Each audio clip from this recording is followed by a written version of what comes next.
Il y a 2000 ans, les Mayas, bâtisseurs de temples, cultivaient le maïs pour se nourrir. Ce lien vital avec la terre est demeuré intact. Comme leurs ancêtres, les Indiens du Chiapas, au Mexique, sont les hommes du maïs. Ils mènent une vie modeste et difficile. Fier, ce peuple a su résister aux assauts de l'histoire. Aujourd'hui, ils risquent de tout perdre. Leurs terres sont convoitées par une autre génération de conquérants.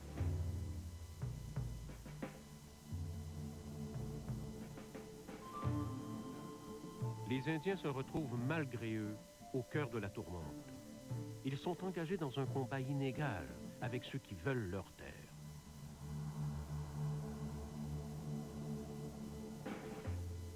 Des dizaines de milliers de militaires mexicains patrouillent aujourd'hui la région du Chiapas, imposant la loi du nouvel ordre économique. En 1994, le Mexique, le Canada et les États-Unis signaient le traité de l'ALENA, ouvrant ainsi l'ère du libre-échange en Amérique du Nord. Une note discordante toutefois, celle des zapatistes dénonçant l'accord au nom des communautés indiennes. Les démunis paient le prix du voyage dans l'univers du libéralisme, mais on ne leur a pas demandé leur avis. Nous avons été poussés dans le train, mais dans le dernier wagon. On ne sait pas vraiment ce qui se passe à l'avant. C'est une des raisons pour lesquelles le gouvernement mexicain n'a même pas essayé de tenir un référendum là-dessus. Il savait très bien que la majorité, la grande majorité des gens étaient contre. Ça a été imposé par les riches, les Mexicains qui sont davantage intéressés à être Américains que Mexicains.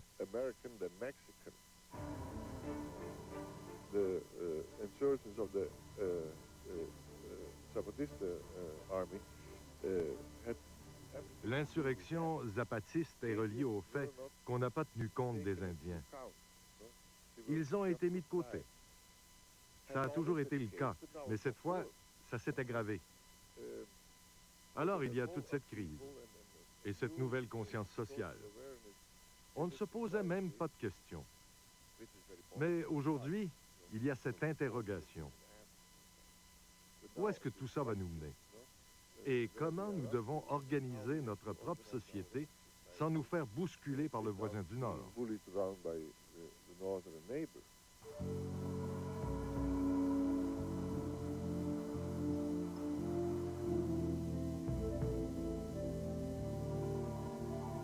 L'expansion du commerce est présentée comme une panacée génératrice de croissance. Mais les retombées de l'ALENA, ce sont les riches qui en profitent. Les Indiens craignaient une détérioration de leurs conditions de vie. Le temps leur a donné raison. 5 ans après la signature du traité, 80% de la population mexicaine s'est appauvrie. La tortille, l'aliment de base, sinon le seul aliment pour 40 millions de Mexicains, a doublé de prix. Les petits paysans sont voués à la ruine. Moi, ça ne me gêne pas de dire que je mange de la viande seulement tous les 15 ou 20 jours, ou une fois par 8 jours. Mais je me souviens quand j'étais jeune, à 7 ou 8 ans, c'est vrai qu'on avait de la viande seulement une fois par semaine, mais tout de même, c'était en quantité suffisante. Aujourd'hui, ce n'est plus le cas.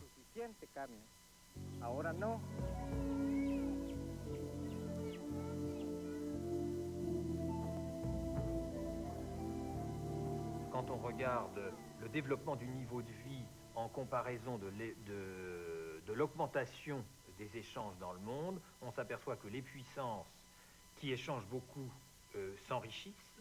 Elles s'enrichissent en creusant les écarts au sein de leur propre société et que les pays les moins avancés ont encore moins de richesses à se partager qu'ils en avaient il y a une quinzaine d'années.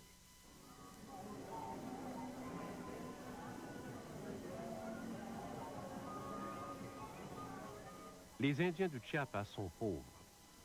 Ils vivent pourtant dans l'un des États les plus riches en ressources naturelles du pays.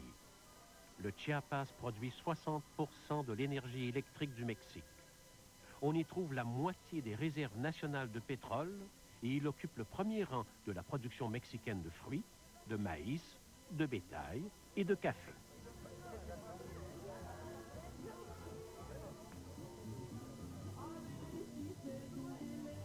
Dans cet univers de contradictions, une épée de Damoclès pend au-dessus de la tête des paysans. La guérilla zapatiste est neutralisée, mais son existence sert toujours de prétexte pour maintenir la région sous tutelle. Les Indiens revendiquent le droit de se nourrir eux-mêmes, comme ils le font depuis des millénaires. Pour survivre, ils doivent se battre sur deux fronts, celui du sol et celui de la nourriture.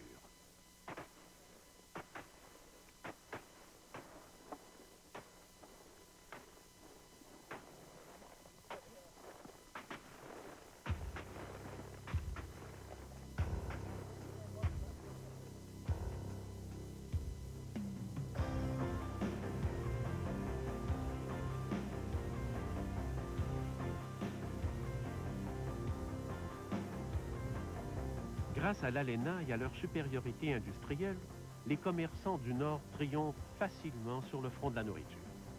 Déjà, ils se sont emparés du marché du maïs, ce qui permet d'écouler les surplus céréaliers de leur agro-industrie. Le Mexique, autrefois autosuffisant, doit désormais importer du maïs pour nourrir sa population. Selon cette logique, les Mexicains doivent à leur tour développer des cultures qui auront une valeur commerciale sur le marché nord-américain. Avec la mondialisation de l'économie, ce sont maintenant les commerçants qui décident.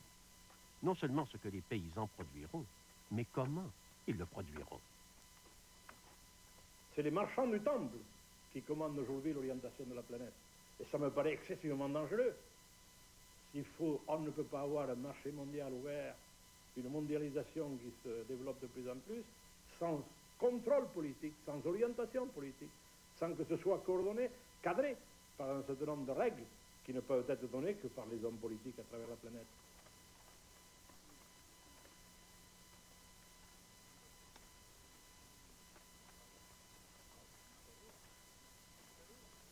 Au Mexique, comme dans bien des pays, les politiciens laissent le champ libre aux commerçants qui peuvent ainsi agir sur le deuxième front de la guerre alimentaire, celui de la propriété des terres.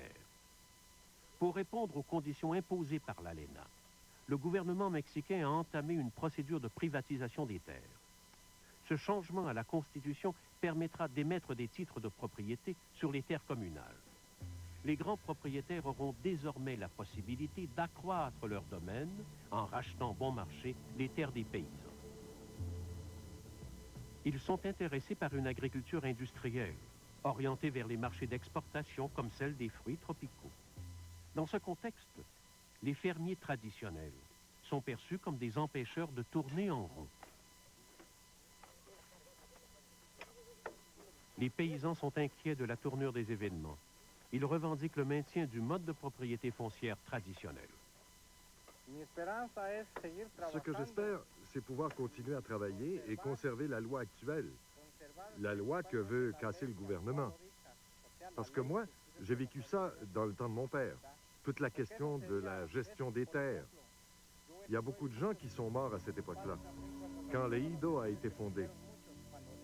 Ça, plusieurs ne le reconnaissent pas aujourd'hui. La terre, c'est l'avenir de mes enfants. Moi, je n'ai pas dans l'idée de vendre ma terre.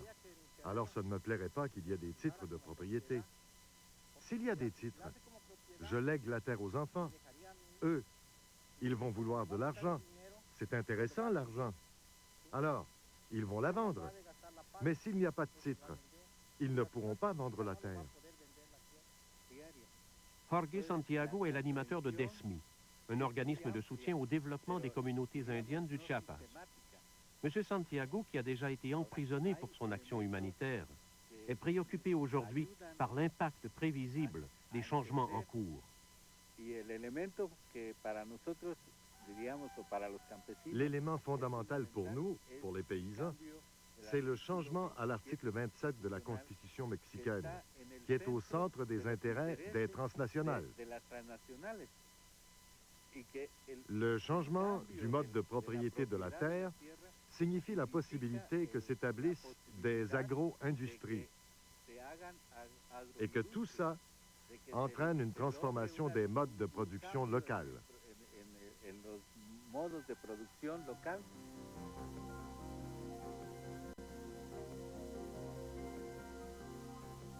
Pour résister et se battre, ce groupe de familles s'est mobilisé autour de deux projets agricoles, la culture maraîchère et la culture du maïs. Ce qui nous a poussés à nous unir et à travailler ensemble, c'est la pauvreté. Il faut se regrouper pour avancer.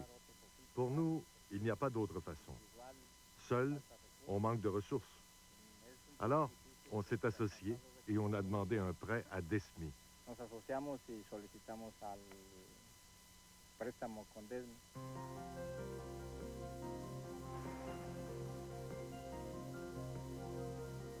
Pour ces gens en quête d'autonomie, ce n'est pas seulement du microcrédit que DESMI peut donner. C'est aussi l'espoir et la capacité de croire qu'on peut prendre en main son destin. En este proceso de resistencia existe la posibilidad de crear su propio mundo. Dans ce processus de résistance, il y a la possibilité de créer son propre monde et en ce sens, sa propre conception de ce que doit être l'économie, de ce que doit être l'éducation, de ce que doit être, je dirais, l'objectif de la vie. Alors, d'une certaine façon, c'est une recherche pour échapper aux intérêts des grandes entreprises, des grandes transnationales, d'échapper à une conception de la société qui nous est imposée, une société monoculturelle. De la sociedad que se impone como monocultural.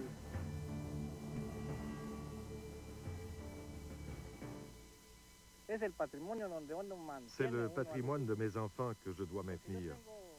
J'ai un peu de terre ici et un peu de l'autre côté, mais avec cette terre, ici même, j'ai pu élever mes 6 enfants et j'élève aussi ma petite fille.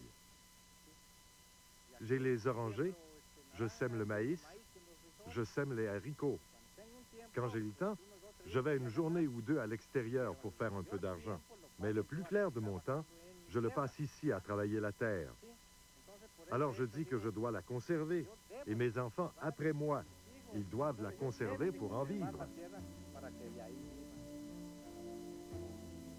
Partout sur la planète, des centaines de millions de personnes luttent pour conserver le droit de se nourrir. Un droit fondamental, de plus en plus difficile à exercer librement.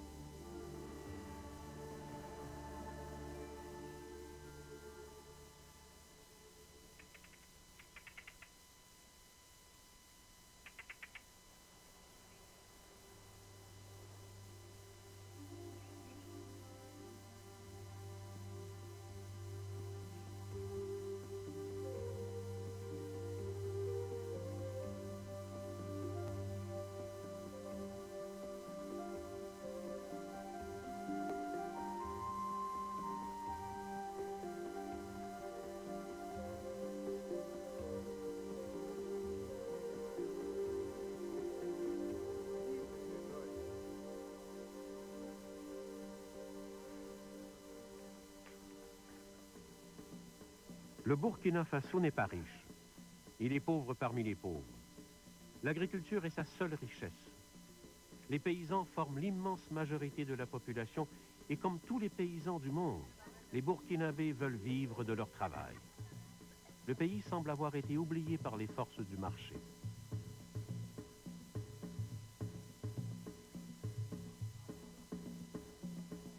Dans la famille, il y a beaucoup qui partent dans les rencontres. Oui, bonjour, Yenou Moumouni. Ça va? Moi, c'est Traoré François. C'est Traoré François. Oui. Il est de Savoyankoulé. Oui, oui. Je fais le même métier que vous. Pourtant, malgré leur pauvreté, malgré leur éloignement, ces paysans sont eux aussi rattrapés petit à petit par la logique du commerce international. Les cultures vivrières sont remises en question. Ici, comme au Mexique, on les invite à produire des cultures qui ont une valeur commerciale sur le marché mondial. Grâce aux devises obtenues, ces pays pourront rembourser les prêts octroyés par les pays riches. Ils empruntent pour bâtir une infrastructure qui leur fait cruellement défaut. Mais produire du coton, comme fait le Burkina Faso, ne règle pas tous les problèmes. Le coton, la matière première économique de notre pays, on en est conscient. Mais on ne vit pas de cela. C'est ça qu'il faut qu'on fasse attention, qu'on retienne. On en a vécu l'exemple concret. Peut-on manger le coton? La question est là.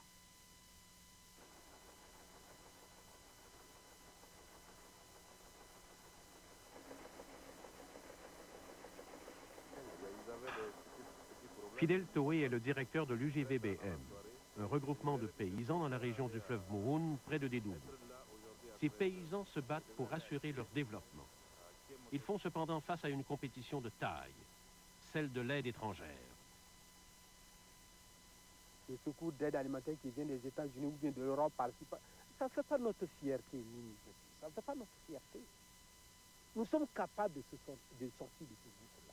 C'est question de volonté politique. C'est tout. C'est question de volonté politique. Donc, est-ce qu'on sera capable demain de comprendre ça? Au contraire, on va laisser faire ce qui se vit aujourd'hui au niveau de le libre-échange mondial, faire en sorte que les pays riches déversent sur les pays pauvres ce qu'ils ne peuvent plus consommer chez eux, avec des subventions importantes derrière, pour se débarrasser de leur sous-production. Ça, ce n'est pas du développement, c'est de l'anti-développement au niveau de la planète.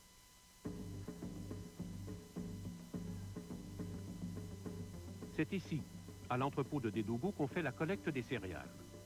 Les paysans sont accompagnés dans leur démarche par l'Union des producteurs agricoles du Québec, le plus important syndicat d'agriculteurs au Canada. L'UPA a proposé à ses homologues producteurs qu'en mettant en commun leurs excédents de production, ils pouvaient avoir plus de force pour éliminer les intermédiaires. L'objectif était d'éliminer un peu il y a trop d'intermédiaires parce qu'il y a les commerçants. Les agriculteurs québécois ont exporté ici l'un des fleurons de leur réussite.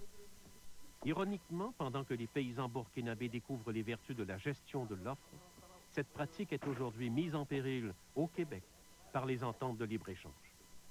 Au Burkina Faso comme ailleurs, la gestion de l'offre permet pourtant aux producteurs de tirer le meilleur parti de leurs céréales en les vendant au moment le plus propice. Elle permet aussi aux populations de compter sur un approvisionnement régulier, à des prix stables, protégés des manipulations des intermédiaires. Maintenant, comment nous arrivons à en tirer un profit? Nous avons un calendrier de la mise en marché. C'est-à-dire nous étalons la vente durant toute la période de la saison sèche jusqu'à la période du soudure. Avec cette organisation, si nous mettons tous notre force, si nous mettons tous notre confiance, si nous nous engageons totalement à prendre notre chose en main, notre organisation en main, on peut quand même toujours combattre même tous ceux qui veulent nous piétiner. Désiré Yenou et François Traoré ont été élus présidents et secrétaires au conseil de l'UGVBM, qui rassemble aujourd'hui 22 groupements villageois. Ensemble, ils font la mise en marché de leurs céréales. Ils ne vendent que leurs excédents, après avoir gardé ce dont ils ont besoin pour nourrir la famille. Les paysans étaient laissés à eux-mêmes. Partout, nous nous sommes baladés pour essayer de commercialiser nos céréales. On n'avait pas eu quand même quelqu'un qui pouvait nous prendre ces céréales. Ces céréales-là, on a commercialisé individuellement. Et moi, j'ai été trompé d'une quantité de plus de 40 tonnes dont le prix je n'ai jamais eu. Avec la solidarité, avec l'élargissement de l'organisation, avec l'esprit de l'autosuffisance alimentaire par le producteur burkinabé, ça nous permettra d'avoir une mainmise ou sinon d'avoir la voix écoutée par nos autorités pour permettre aux producteurs burkinabés de se développer de sa production à travers un contact direct entre le consommateur et le producteur.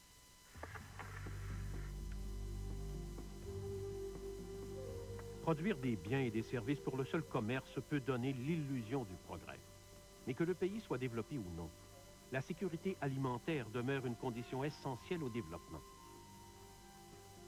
Si l'équilibre alimentaire s'établit, le reste du processus vient très vite. Parce qu'on a suffisamment à manger, on peut prétendre maintenant produire beaucoup de bananes, on peut prétendre produire beaucoup de coton. On pourra me dire que j'ai porté une belle chemise, bon, mais si j'ai le ventre creux, personne ne le saura, c'est moi qui sais. Voilà pourquoi nous, en tant qu'organisation paysanne, nous demandons un minimum d'attention, qu'on prête attention à l'activité production céréalière. Il faut bien prendre conscience du fait que le discours qui consiste à dire en en Europe ou aux États-Unis, c'est à nous de nourrir le monde parce que nous sommes les plus capables, les plus doués, les plus productifs, les mieux organisés, les mieux ceci, les mieux cela, effectivement, est un discours de mort. C'est un discours qui condamne, qui se pare des plumes de la générosité pour mieux étouffer le reste de l'humanité en faisant disparaître définitivement dans tous ces pays des pratiques culturelles, des savoir-faire, des capacités de produire, sans leur donner en même temps les capacités d'accéder à la ressource. Ça veut dire qu'on rend complètement dépendants tous ces peuples. Le Burkina Faso et le Chiapas sont un microcosme de ce qui se passe dans le monde, avec un système basé sur la seule logique du commerce. Un système qui met à sac toutes les économies rurales, tant dans les pays riches que dans les pays pauvres. Pendant qu'au nord, les consommateurs célèbrent les quelques sous épargnés sur leurs factures d'épicerie, pendant que les grands groupes alimentaires calculent leurs profits, pendant ce temps, chaque jour, des gens meurent de faim, des gens meurent aussi pour conserver le droit de se nourrir. Ils répètent souvent que l'espérance n'est pas morte. Ils disent, ils peuvent nous tuer. Ils nous ont tué beaucoup de nos gens. Mais l'espérance n'est pas encore morte.